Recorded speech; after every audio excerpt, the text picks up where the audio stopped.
So let's talk GH.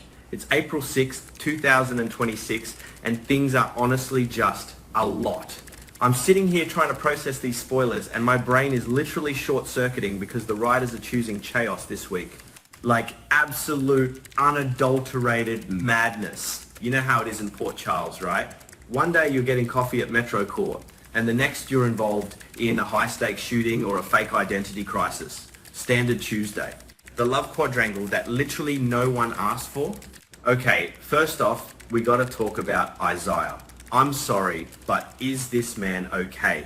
Like, mentally, he's got this weird emotional whiplash going on, and it's honestly giving me a headache. I mean, he was all about Jordan, then he's suddenly head over heels for Portia, and now, bam, he's back to pining for Jordan again. I'm like, bro, pick a struggle.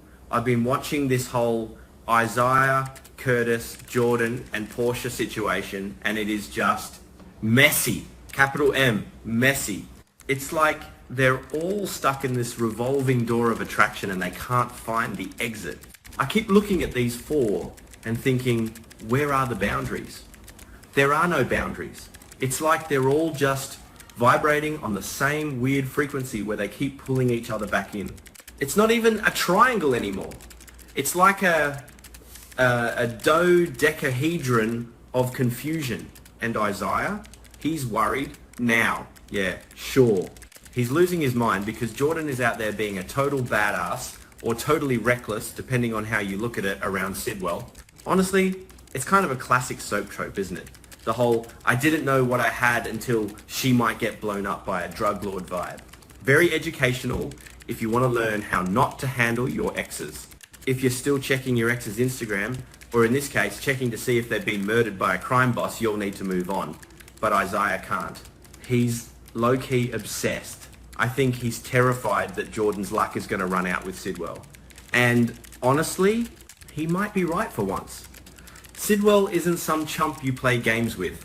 Jordan is playing with fire, and Isaiah is just standing there holding the fire extinguisher, but he's too confused to use it.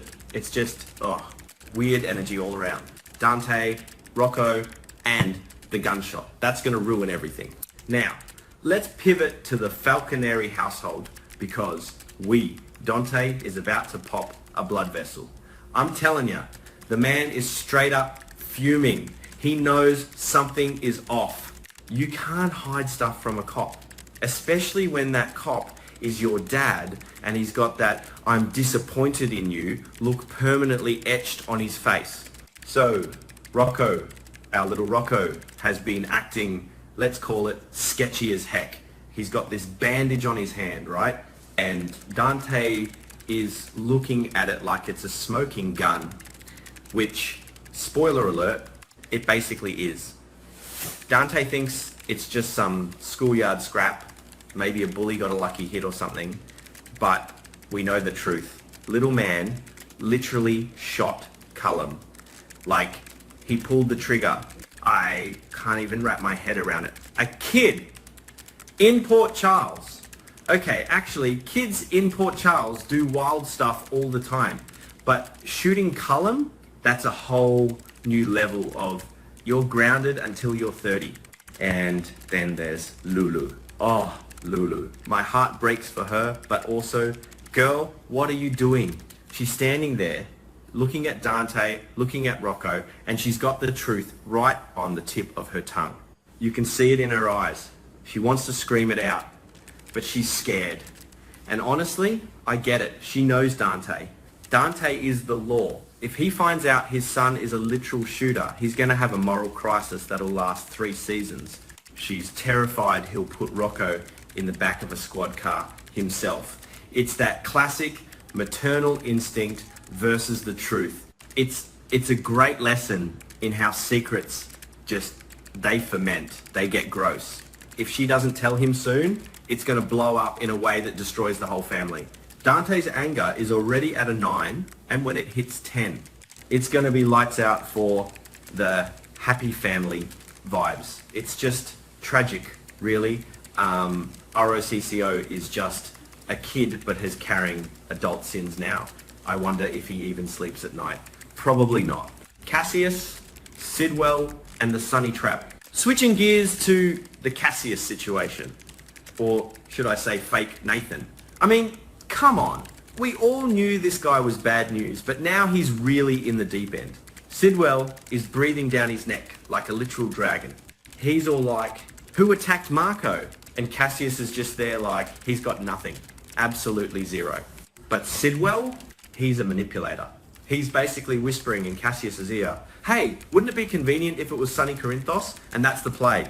Cassius has to find evidence or, just make it up. Because in Sidwell's world, facts are optional, but results are mandatory. So now Sunny, who, let's be real, is always in trouble, is facing a whole new level of he's going to get whacked. It's interesting to watch the imposter psychology here. Cassius is so desperate to keep his cover that he'll ruin anyone, even a legend like Sunny. It's a lesson in desperation. When you're living a lie, you have to tell 10 more lies just to keep the first one alive. It's exhausting. I'm tired just watching him try to frame Sunny. And Sunny isn't exactly a sitting duck. If Cassius tries to plant fake evidence, he's going to realize real quick that Sunny has friends in very dark places. Sunny's life is literally always on the line. But this feels different. It feels colder. Brit's deal with the devil and the Jason mystery. Okay, let's talk about Brit Westbourne, my queen. My messy, complicated queen. She is in such a tight spot right now. So she's sick, right? The disease is coming back. The clock is ticking. It's all very dramatic. And then she gets this offer. It's so twisted. If she outs the person who shot Cullum, she gets the medicine. Life or death. Literally. But here's the kicker. She's torn. She doesn't know what to do. And then there's the Jason factor. When she woke up at the docks, which was a whole vibe. By the way, Jason was the one who got her back. He admitted to shooting Cullum. But Brit, she's smart. She knows Jason.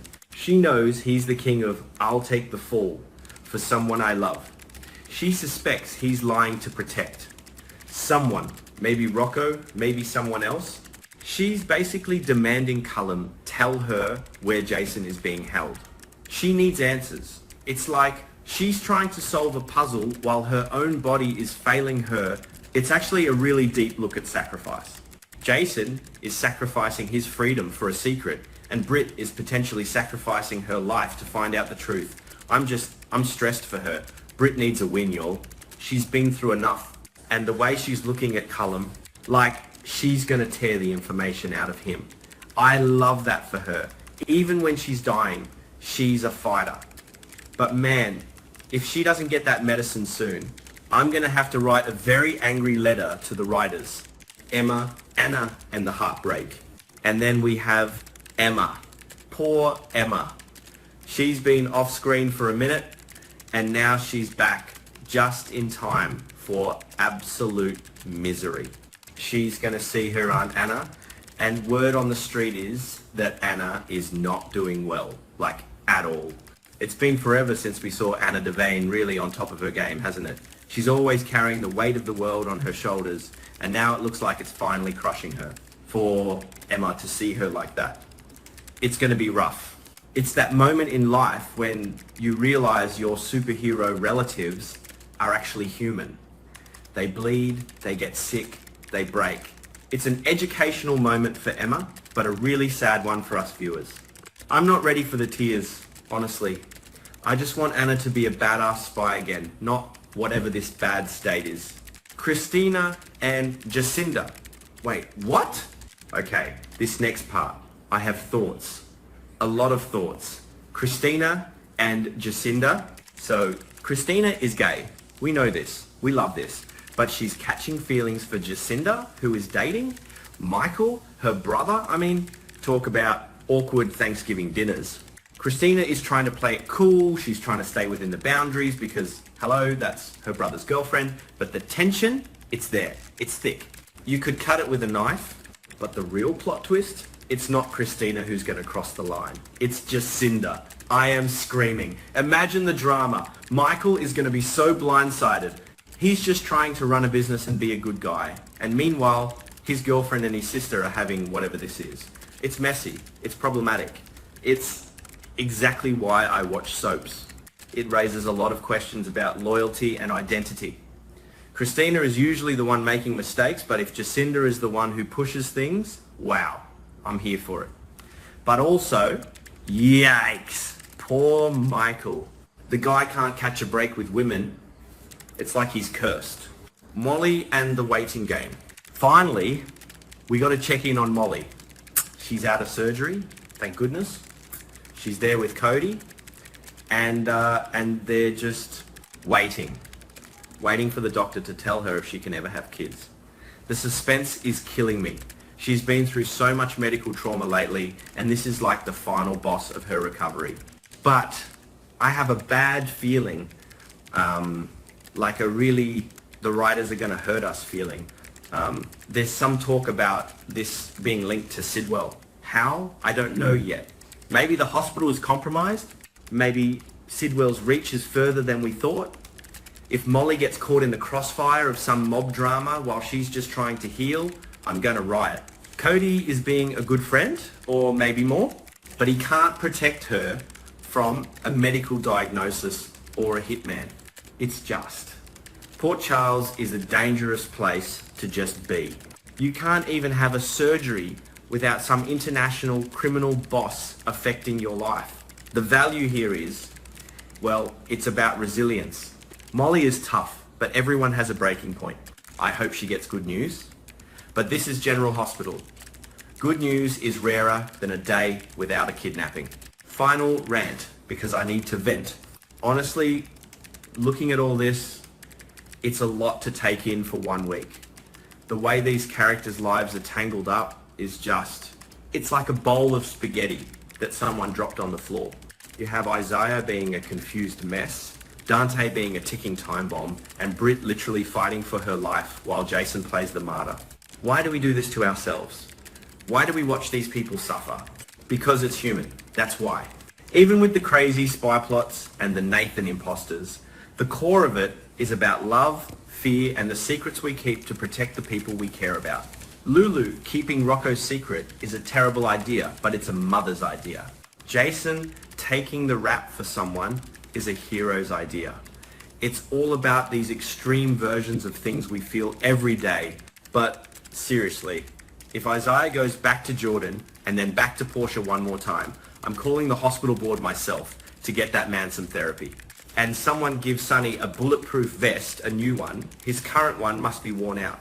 This week is going to be a wild ride. Keep your eyes peeled for those Rocco scenes, because that kid's face when he looks at his dad, that's the real drama. The guilt is going to eat him alive before Dante even figures it out. It's just, I can't wait. But also, I'm scared. You'll know what I mean? It's that GH feeling. Anyway, that's my deep dive into the mess. I hope you're ready for the chaos, because it's coming for us all. April 6th. Mark your calendars, grab your popcorn, and maybe some tissues for the Emma Anna scenes. It's going to be a movie or a soap. You know what I mean? Port Charles never disappoints when it comes to ruining lives in the most entertaining way possible. See you in the comments, I guess. Oh, and one more thing. Keep an eye on Jacinda.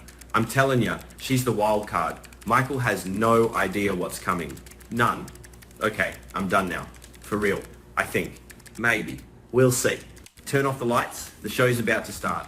Or whatever. Bye.